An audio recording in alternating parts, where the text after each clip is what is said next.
comprendre la mise en équation en 3 minutes ou presque. Dans cette vidéo, nous allons voir ce qu'est la mise en équation et une méthode pour l'appliquer. Pour bien comprendre cette vidéo, il faut d'abord bien maîtriser la notion d'équation. Si vous avez besoin de la réviser, je vous encourage à aller voir ma vidéo sur le sujet. Alors, en quoi ça consiste la mise en équation? En fait, je vais vous avouer une chose, c'est bien de savoir résoudre une équation, mais en soi, ça ne sert pas à grand chose. C'est surprenant dit comme ça, pas vrai? Mais voilà où je veux en venir. Résoudre des équations, c'est surtout utile quand il s'agit de trouver des solutions à un problème. Est-ce que vous comprenez mieux là? Et c'est là le but de la mise en équation. Mettre un problème en équation, c'est le traduire en un problème mathématique, consistant à rechercher une inconnue x grâce à une équation. Et c'est super important à maîtriser. Traduire un problème en une équation mathématique n'est pas toujours évident. Mais nous allons voir maintenant une méthode pour y parvenir assez simplement. Alors tout d'abord, quand vous avez un problème, il est important de bien lire l'énoncé dans son ensemble. Et ensuite, il faut se poser la question suivante. Répondre au problème, ça revient à chercher quel nombre. Du coup, ça revient à choisir une inconnue que vous pourrez nommer x. Ensuite, en relisant l'énoncé, il faut pouvoir le traduire en une égalité mathématique qui implique x. Une fois que c'est fait, il suffit de résoudre l'équation et de vérifier sa solution. Enfin, il ne faut pas oublier de conclure sur le problème. Il faut répondre avec une phrase en français et parfois la réponse n'est pas exactement égale au résultat de l'équation. Mais on verra un exemple en exercice dans quelques instants. Du coup, je vous propose de mettre dès maintenant cette méthode en pratique. Nous allons résoudre les deux exercices suivants. Premier exercice, en 2019, le cinéma Bestflix pratiquait les tarifs suivants.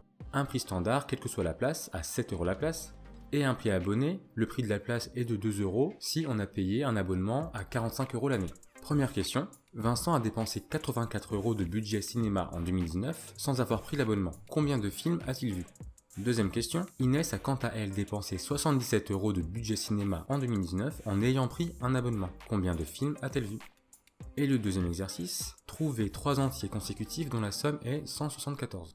Je vous conseille de faire pause et de faire tranquillement ces deux exercices de votre côté avant d'en voir la correction.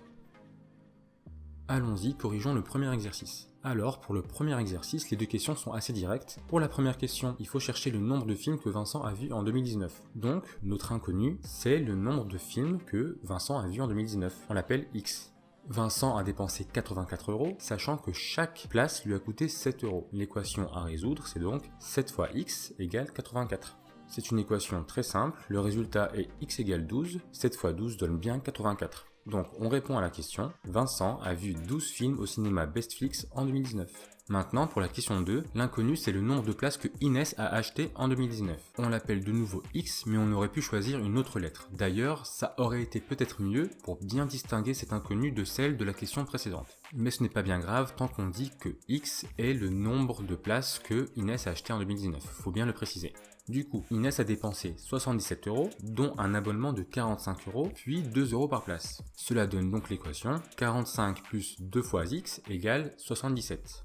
Là encore, la résolution est assez simple, on trouve x égale 16. On vérifie, puis on conclut, Inès est allée au cinéma 16 fois en 2019. Voyons maintenant l'exercice 2. Il est moins guidé, il faut réfléchir un peu plus. On doit chercher 3 nombres consécutifs dont la somme fait 174. Alors, on peut avoir l'impression qu'il y a 3 inconnus à chercher, et pas une seule, puisqu'on nous demande de chercher 3 nombres. Cependant, on sait que ces 3 nombres sont consécutifs. Cela veut dire que en connaître un des 3, ça revient à connaître les 3, puisqu'il y a une relation mathématique entre les 3. Et en l'occurrence, si on cherche le premier, alors on aura le deuxième en faisant plus 1 et le troisième en faisant plus 2. Donc on va poser x étant égal au premier de ces 3 nombres consécutifs. Dans ce cas, le deuxième nombre est x plus 1, le troisième nombre est x plus 2. Voilà comment on a exprimé ces 3 inconnues apparentes avec une seule inconnue, x. Comme leur somme doit être égale à 174, cela revient à résoudre l'équation x plus 1 plus x plus 2 égale 174. On résout, il n'y a pas de difficulté particulière et on trouve x égale 57. Et là, pour répondre au problème, il faut revenir au contexte. Je rappelle que x égale 57 est le premier des nombres consécutifs. Alors la réponse au problème est la suivante, les 3 nombres entiers recherchés sont 57, 58 et 59.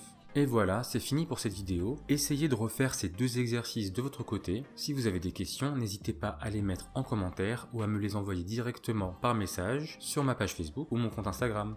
À très bientôt.